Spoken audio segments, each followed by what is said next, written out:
afternoon, everyone. I am Patrick O'Connor, co-chair of Queen's Power and co-chair of Metro IAF, and on behalf of our strategy team, let me thank everyone for committing a part of your afternoon for the important work to which we are called.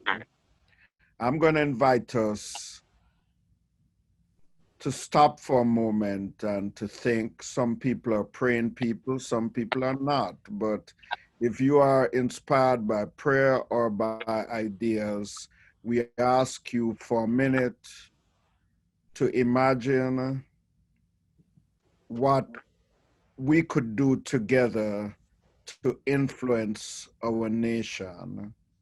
We ask you to come to this conversation with your interest of what really is making you angry and what you'd like to change. And we ask for the openness to innovate and to try something new. Let us pause for a moment, and if you are a praying person, join me in prayer. Oh God, we thank you for the gift of life. We thank you that in the toughest of times, you inspire and motivate us to be out there leading, not griping, but leading. Make our time constructive, make our time relational, make our time an opportunity for us to rediscover the power of organizing and the power of our network. Lead us in the way we understand you. Amen. Amen. Welcome to all, Reverend Brawley. Good afternoon, everyone. My name again is David Brawley. I'm the pastor of the St. Paul Community Baptist Church in the East New York section, co-chair of EBC, and also co-chair of the strategy team. I wanted to give a framing to our work today by telling a story. First of all, change means different things to different people. I learned that recently while I was being interviewed on Fox Soul. It's an upstart network, and I was being interviewed, and the interviewer asked me how I felt about statues being brought down and some symbolic changes. And she said, "Don't I see that as change?" And what I said to her was, well, that is movement, but it's not necessarily change. See, you can bring a statue down, but never remove the impediments that keep people from freedom, justice, and equity in the system. What we do is substantive. Others oftentimes settle for slogans, they settle for symbolism, but we measure change by the way in which our people's lives are improved and affected. We measure change in the system when in the criminal justice system, when we have returning citizens, they end up with living wage jobs. We measure change this way when we discover equity in the system by way of being able to build Nehemiah homes. We measure change in ways in which people organize from the ground up. And that's what we're talking about today. As the strategy team, in relationship with all of you as leaders, we have crafted a vision statement that we are interested in you sharing back with your strategy team members and also clergy caucuses to get buy-in, because this is an urgent moment for us in history. This is a time for substantive change. Protests bring attention to matters, but protests don't necessarily lead to policy change. And once you get the policy change, you have to hold power accountable in order to get true productivity and production. That's where we come in. That's who we are. That's what we have a track record of doing. That's what we do in our local organizations. That's what we do regionally, and that's what we want to do nationally. Why should Metro IAF cry aloud?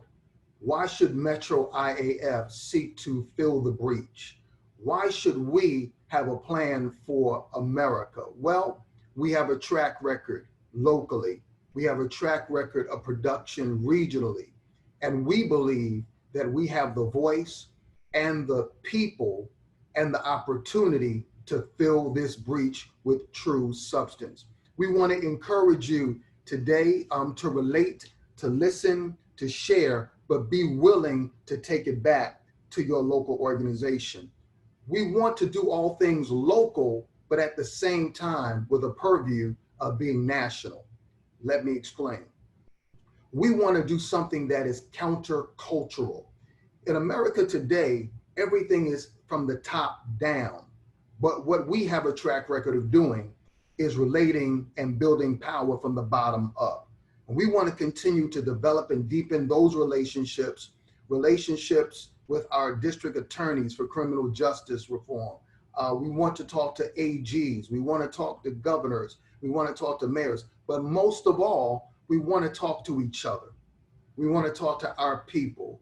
We want to talk with organizations. We want to talk to organizations across state lines, working as a region and building power and finding those intersections whereby we may be able to have answers and solution so we can bring true change to America. And so I encourage you to continue to refer back to the vision statement. In the days to come, we're going to work to put it into a placard so it'll be a little more portable, but study it, know it, share it, and most of all, we're going to encourage you to live it, because we believe this is an urgent time for America, and we're the organization that is capable of delivering. When they needed homes, we delivered. When they needed an answer for returning citizens, we delivered. When they needed a living wage, we delivered. When they needed an answer for healthcare, we delivered. And America needs answers, and we're the organization that can deliver. Thank you. This time, we want to hear a few stories today that will help us see how we can live out this idea of being able to manifest and share this vision of productivity with America. And so I'm going to ask, let me see, Pastor Stanfield will give some remarks today and share. And who else, Patrick? Reverend Davis is going to lead off. Reverend Davis, if you would lead off for us. All right. Welcome, everyone. Herbert Reynolds Davis, Senior Pastor of Nehemiah Church, Church of God in Christ in Durham, North Carolina. And I also serve as the co-chair of Durham CAN, Congregations, Associations, and Neighborhoods. Grateful to be able to share the work that CAN has been doing over the years that connects with criminal justice reform. There are a couple areas that really stand out. A few of them that stood out that took place prior to COVID, and then some that are taking place now. Historically, probably about within the past 4 to 5 years, some of our major work with regards to policing and police accountability. One thing that we at CAN are proud of, we really say that we helped get rid of our former police chief. There were some drama and issues with lack of performance, but really what ended up being the straw that broke the camel's back was the way he flared up at one of our actions. And, and we had everybody calling us what happened that wasn't there. But part of our whole push around police accountability, we were able to gain some national recognition with regards to the having all the data reported publicly for all stop and searches, and then also needing to get written consent before searching a car, because we found out that there was a lot, like in many of our communities, that there was a lot of stop and search that was only based upon people's racial identity, nothing else. Then also what our current district attorney, but we worked with this prior to with the last election. We were pushing and promoting this idea of addressing issues of excessive fees and fines, and the idea of people spending months in detention because they were not able to put the money up for bond or for fines. And so when we were bringing that platform, we really believe that our current district attorney, who was at our assembly and was able to affirm that she would work with us on addressing all of these, we believe that really helped in getting her elected. And she has been faithful and consistent in changing the order, changing fines and fees, and not allowing bond issues to keep people held in prison or in the county jail longer than necessary. And so we've seen a decrease in number of people in the system because of her adjusting and dealing with fines and making adjustments there. Also, stop overcharging for minor drug possession, and then also trying to get away from just incarcerating people as the easy route. And so all of these efforts that we were able to dialogue with her about prior to, she committed to, and she has been faithful in standing with those and being able to be held accountable. But then also from that, once the COVID-19 took place, between conversations with her and also with the sheriff, we've been able to see a drastic decrease in the number of people that are in our public community detention center. So there was a whole push to help release people who were either towards the end of their time served or didn't have had non-violent crimes, and kind of really organized effort to release people from the various prisons and detention centers and help them actually get back into the community. And so our efforts, yes, we pushed that with her, and she agreed and the sheriff agreed, but then also we've been very much on the forefront of helping with reentry. And one thing about Durham, and I'll hurry up and finish with this, is the fact that Durham even though we think we have a great way to go with regards to our prison reentry and dynamics and services, Durham is kind of the leader in the state of North Carolina. So what we found is there have been people in other counties that have been released and sent to Durham to help get housing and get services because of the great work that Durham is doing. And really it's people that are connected with Durham can. So criminal justice reform is something that we've been working on that's definitely connected to the vision that's put out for Metro IAF. And we are glad and proud to be able to fulfill it and work in ways to bring substantial and sustainable change. Thank you. Thank you, Pastor. This is Burns Stanfield. I am a pastor here at Fourth Presbyterian Church in South Boston and co-chair of GBIO, that's Greater Boston Interfaith Organization. And our work with, I'm going to tell you a little bit about GBIO's work in criminal justice reform. For us, it began 5 or so years ago after a redevelopment campaign identifying new issues. It emerged as a really important one for us, and that led to a legislative campaign at the state level, successful campaign. Not long after that, we were becoming increasingly aware of just how important district attorneys were and got ourselves involved in the county, Suffolk County, which is one county that's part of our area, the one where Boston proper is, got involved in that district attorney race and got a lot of recognition out of that and power out of that when we would hold an accountability session even in mid to late August, and the presumed front runner didn't show up. Everybody else was there except him, and that made a big difference, and it made a big difference for us, and he, presumptions aside, did not win. So we have a good relationship with the current district attorney, and we've developed other relationships. In COVID time, this translated into a concern in our organization for those in prison. So joined those arguing for decarceration, and through Zoom had lots of meetings with different district attorneys, not only Suffolk County, but others, and sheriffs, and those with responsibility for prisons. And then comes the current time, the latest version of the current time, where we, after the murder of George Floyd and the many, many, many demonstrations all around the world, a group of legislators came to us.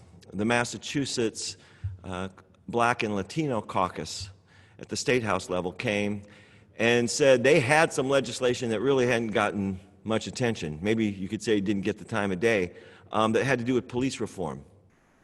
And they said, and they recognized this was a time, and would we work with them? And without getting into a lot of details about the politics of Massachusetts, you got the governor, you got the Senate president, you got the Speaker of the House, and basically the Speaker of the House was in the way here. And the reps came to us and asked us to mobilize, and we did. And on a key morning, it was the morning before this caucus was going to meet with the Speaker on this issue. That morning before the meeting, we made phone calls and sent emails and did the Twitter thing and is all the stuff we could do, and made over 400 pieces of contact until the Speaker of the House was calling us and saying, stop already, you know? And when that caucus went into the Speaker's office, he said, GBIL's been calling me, what's up, let's go. And Speaker of the House came out publicly in favor of these pieces of reform. And there's 4 key platforms there at the state level, and it includes, for the first time, licensure certification form for all enforcement officers, and also some things around police techniques, chuck holds, and things like that. Some other stuff in there too, but an important set of items. We're feeling pretty good about what has happened, but as we all know, it's not over until a large and significant person sings. And we're not done. We're not done. The Senate has come out with a good version. The governor is reasonably supportive. We need something a little more definitive from this same Speaker of the House, but he has publicly said he supports something. So, more to report later. It's a work in progress, but it has been a continuing piece of activity and power in the realm of criminal justice reform. And so we're hopeful, listening to the 2 stories from Boston to Durham, if we could learn some things from these stories and see where the intersections are, perhaps we can work together regionally and nationally. Quickly, there's another story I'd like to share. We're getting ready to meet, EBC that is getting ready to meet with the district attorney of Brooklyn, Gonzalez. And when I reached out to him, he immediately returned my call as if he was waiting to receive a call. And he knows who we are and what we've accomplished in the area of criminal justice reform. And I said to him, we are Metro IAF and we're interviewing district attorneys. And he said, what's the job? I said, we're interviewing district attorneys to see which one of you would be willing to organize the rest of your peers so we can get some substantial change in America. And he said, I'm applying for the job. And I believe that that's the kind of work we're going to have to do locally so we can help organize elected officials nationally. So thank you so much, pastors, for sharing those very powerful stories. At this time, I'm going to ask Martin if you would come and talk with us about building power locally and how we can act and live into this vision. Thanks, Pastor Brawley.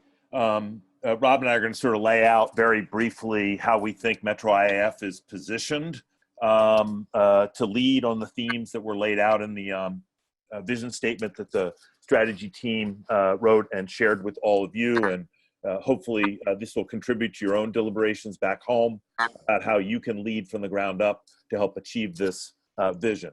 Rob, do you want to kick it off, and I'll follow you. Sure. Rob English with Metro IAF. Just following up on the stories from Boston and North Carolina. It's our feeling that of any time, the time is now that Metro IAF continues to build locally to act on criminal justice reform and aggregate our power to act on it collectively. The protest, as everyone has seen, has thrown an incredible spotlight on the need for making the criminal injustice system a just system that can be transformational. As the vision laid out in Metro IAF, we stated that none of us want to go back to what was. None of us want to go back to what was normal before. This is about creating a new normal. But let's take a moment. The power analysis in criminal justice is to create and to change that system. Power is deeply embedded and entrenched to keep the status quo. So how are we positioned to change it? Metro IAF, we are in an incredible position to do this in our local areas, regionally and nationally, because one, we have the track record. So as Julie puts up the slide, I won't go through every bullet, but as you heard from the stories of Reverend Davis and Reverend Stanfield, Metro IAF, after the last 2016 election in the aftermath, while many were wringing their hands on what to do, Metro IAF was at work. We were meeting in East Brooklyn, as Pastor Brawley said, with the Brooklyn DA to expunge hundreds of records. In Cleveland, through the greater Cleveland congregations, meeting with their local county prosecutor and holding him accountable to decreasing 25% of nonviolent felonies being charged, to our organizations in Illinois, decarcerating mentally ill folks and keeping them from going to prison and diverting them to crisis stabilization centers. So as you look at our track record on criminal justice, we have one of the strongest track records across the country. Our critique of ourselves is that it's in pockets. And in order to create real change now systemically, we want to learn from one another and then aggregate our power to move criminal justice forward in multiple states in our footprint. So one, we have the track record. Two, we are positioned because these fights are local and state. So it's the power analysis is we've got to have enough power, as Pastor Brawley said, around the DA, the mayor, the police commissioner, the governor, and key state legislators. And that's where we are at our best. That's where we have leverage because local matters and place matters. So just take a moment. Across our footprint, we have New Jersey, Virginia, Connecticut, and Massachusetts, all focused on not only local criminal justice reform, but statewide criminal justice reform. We're in the fight, we're winning, and we got to keep fighting. But just take a moment to imagine if every organization in Metro IAF committed to continuing to build local power needed to win criminal justice reforms locally, meaning broadening our base by recruiting returning citizens organizations, other justice groups, creating unusual allies with businesses, the corporate community, because this is in their interest, correctional officers. Can we get on the other side of the wall and get correctional officers to stand for reform? And we choose one theme. We're not going to make that decision now, but through our work together, let's just say it's clean slate, that we wipe clean the records once you've done your time. And we aim our power at those targets locally and statewide. And we leverage wins in 11 or 15 of our organizations.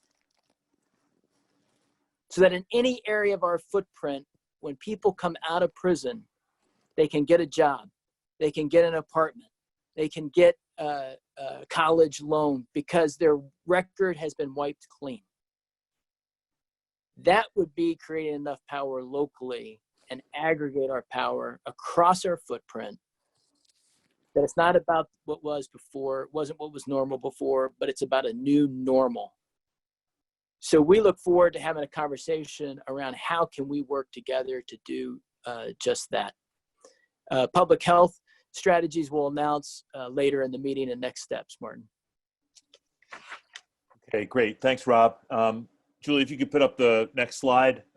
Just very briefly, the unemployment rate in the country is going to remain high at depression era levels. The 42% of the jobs that were lost during COVID are likely to not be reinstated. In fact, CEOs are counted on, are quoted as saying, we're going to automate because machines don't get sick like people do. So the challenge of creating jobs must be done in part through major public investment. And we think we have the track record to lead on that public investment.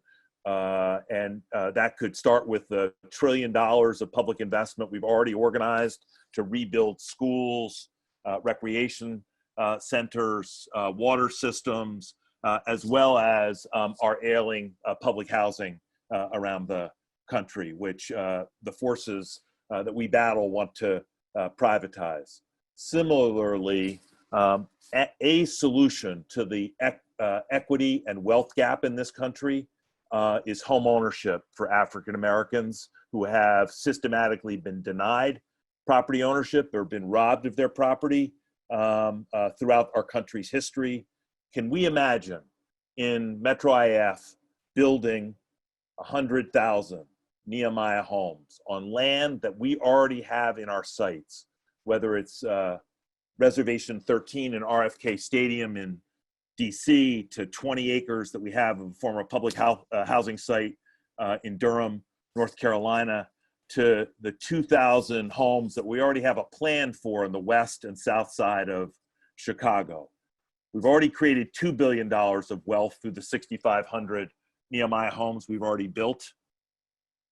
Let's make it 30 billion. What gives us the right to think that we also could ensure that we could achieve those goals, as well as demand that any public money that gets invested requires that people be paid a living wage and have the right to organize and join a union? Because we've got top political relationships.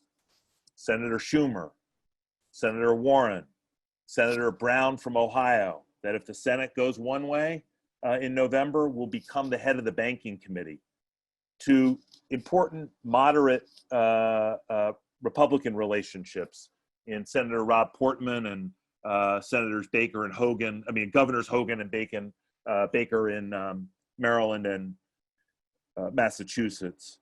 And then finally, through our organizing, we have a path to at least one of the presidential candidates, and sitting down with them and shaping what an infrastructure bill looks like, getting the 10 to $30 billion we need to rebuild public housing and to build Nehemiah homes is achievable.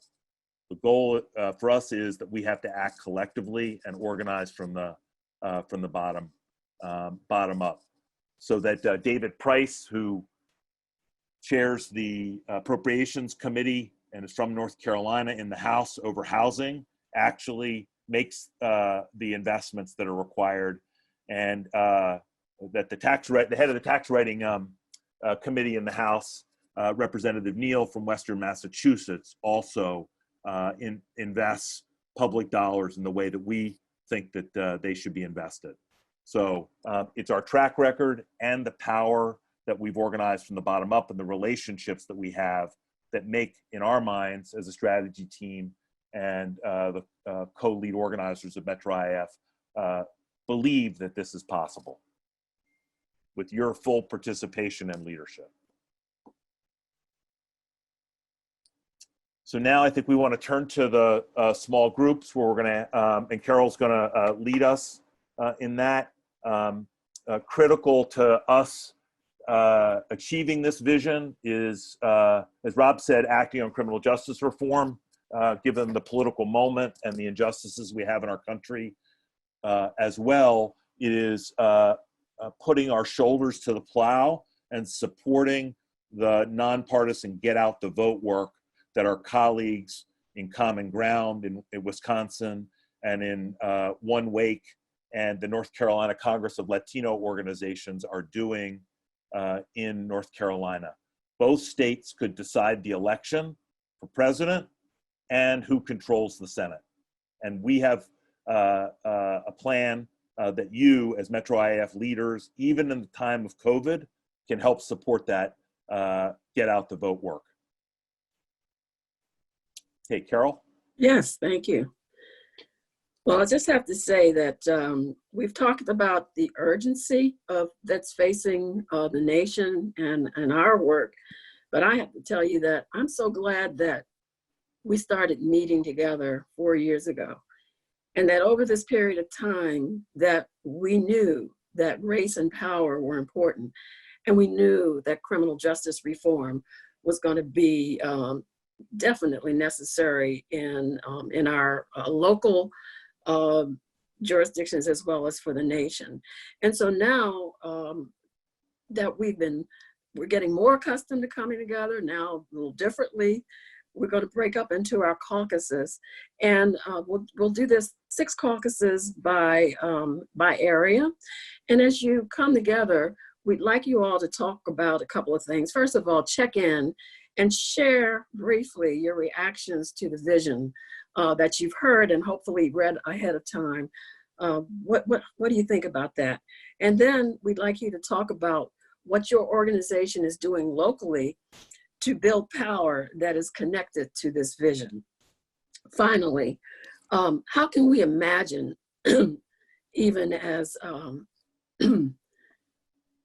Martin just talked about, how can we imagine acting on what we are doing locally and taking it to the next level as IAF?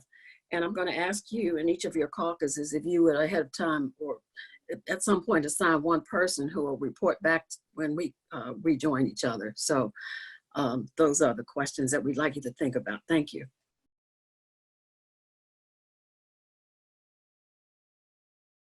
We had a tough conversation in our group. I don't know how yours went, but I think in general, everyone was interested in the vision itself.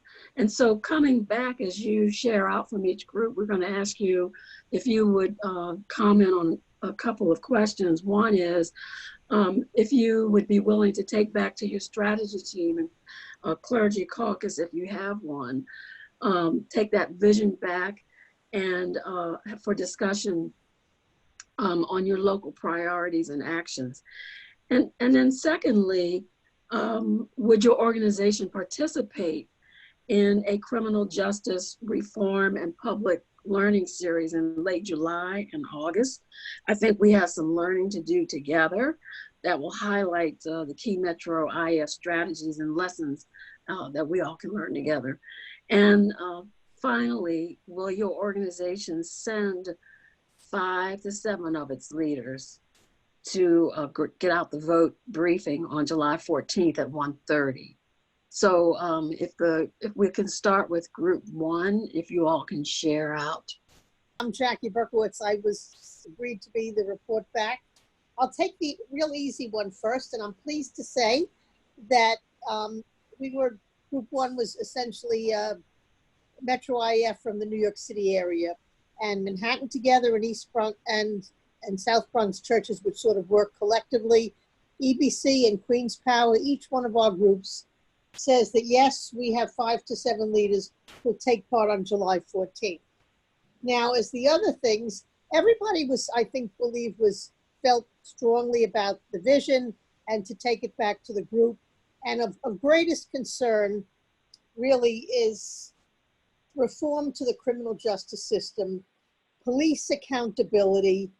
And, you know, the criminal justice system is a big word. It also includes mental health, because we've done a lot of work with mental health, certainly Manhattan Together, but so much of the problem is the individual who really has a mental health problem, who's treated like a criminal, killed too often, and not treated like a human being, and we're just avoiding them. And that's very important.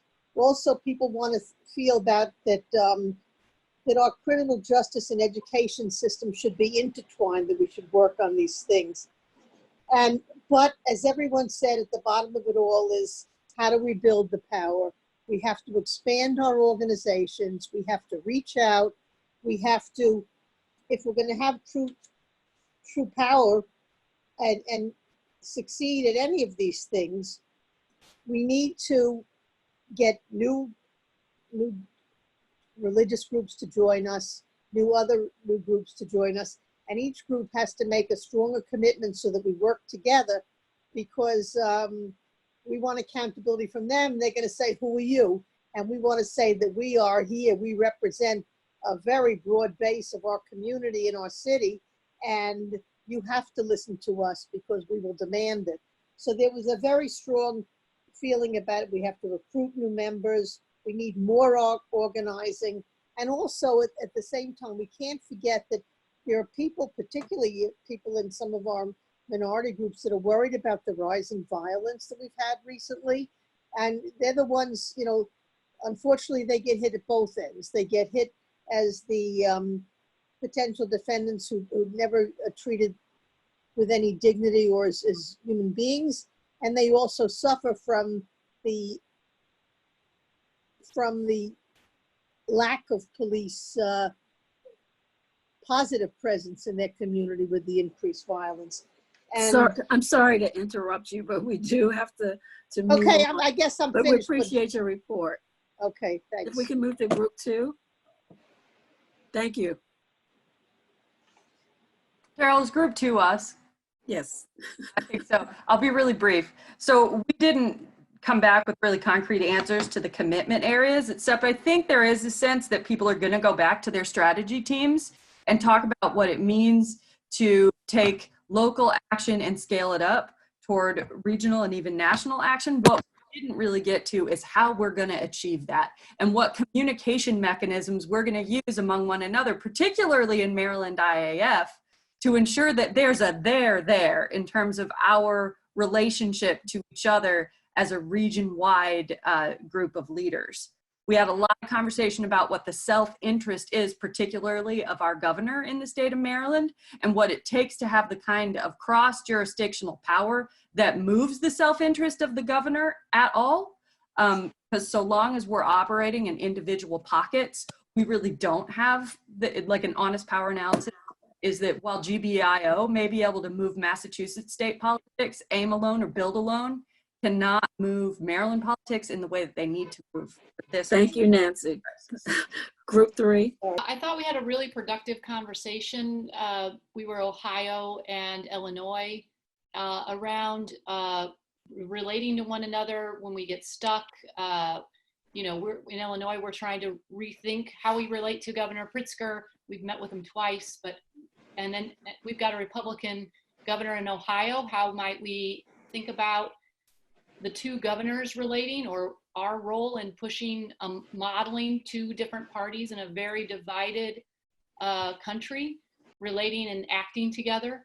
Also around how we as Great Lakes can hold one another accountable as primary leaders and organizers in regards to our self-interest, and how disciplined are we about relating to other people that also have an appetite for power, and how disciplined are we? How is that reflected in our schedule? Thank you. Bob Connolly. Bob Connolly, Common Ground Milwaukee. Our group with Common Ground Milwaukee and the 3 suburban Chicago organizations, yes to all 3 requests in terms of report out.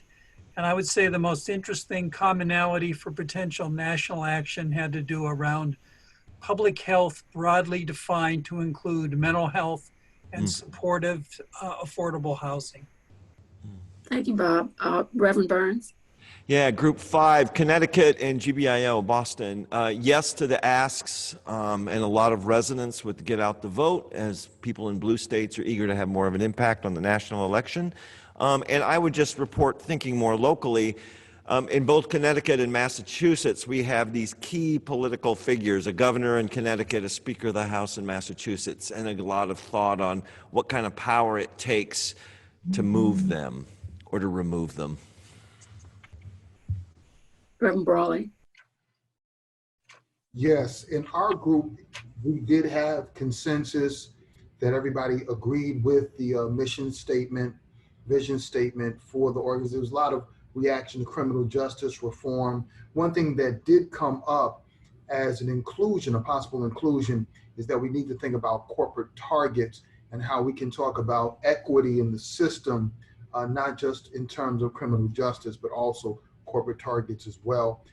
Answers to questions 1 and 2 are in the affirmative, but we did not get to question 3, but we're working on that in the chat. We'll get back to you. Martin. Just for folks in group 6, if you could just respond in the chat by organization around GOTV, that'd be really helpful. So it's 3:01. I just like permission to extend for 4 minutes so that we can just conclude. Is that okay? We'll end no later than 3:05. All right, great. So this has been really, this all begins with imagination and having a vision. And a number of folks in our small group have a vision for what shovel-ready projects might be, or what it might mean to go from a mentality of scarcity to a mentality of abundance, and the power that's required to make that happen. And that's all rooted in the relationships that we continue to foster and develop across our organizations and in our organizations, and then also expanding our power. Because I think the most important challenge that's put out in the vision statement is to build more power across all of our jurisdictions, recruit new kinds of institutions, engage younger leaders in our community, particularly those who have been out on the streets. We're trying to figure out how to have listening sessions with those young people. And then to be confident about, bold, and have a lot of ego around what we have achieved and led. So the vision for 100,000 Nehemiah homes is not a pipe dream. As Reverend Edmonds and Reverend Daniels will remember, we had a politician who said to us, when we demanded $1 billion for investment in Washington, D.C., when the city put a ton of money, almost $700 million into a new baseball stadium, a politician said to us shortly, at an action shortly after Easter, "You're crazy. That's never going to happen." And we had already won a $200 million for a neighborhood investment fund. I believe it was Reverend Evans who came to the mic who said, "You're telling people that are rooted in the prophets and who believe in the resurrection that we can't have $1 billion?" And we went on to win that. So I think we should have a vision for and an ego for changing this country. And one of the things the strategy team is working on, don't know whether it'll come to pass, but the possibility of doing an action this fall with 30,000 or 60,000 Metro IAF or potentially IAF leaders with the presidential and Senate candidates in swing states. We would try to do that in early October. It's a lot of politics, related to making something like that happen. But we think, as Reverend Brawley said at the outset, the country needs our leadership. So that's what we're working on. I want to thank everyone for making the time today and your commitment to go back and really wrestle with this vision and make it your own and contribute back to our efforts to build the power and exercise our power to win on this vision. Reverend O'Connor? Pastor O'Connor. I think the message for all of us as we thank you for sharing in this is the time is now. And if we act now, we get a chance to change our country. If we don't act, shame on us. Pastor, can I also add this one exhortation? The strategy has been laid out. The action team has gathered. Now it's going to be important for all of us to make time in our schedules to make this a reality. And it's going to mean changing schedules. It's going to mean prioritizing all that we've talked about. But again, as Patrick just said, the time is now. Amen. Thank you, everybody, and enjoy the rest of the afternoon. Amen. Take care, everybody. Amen. Take care.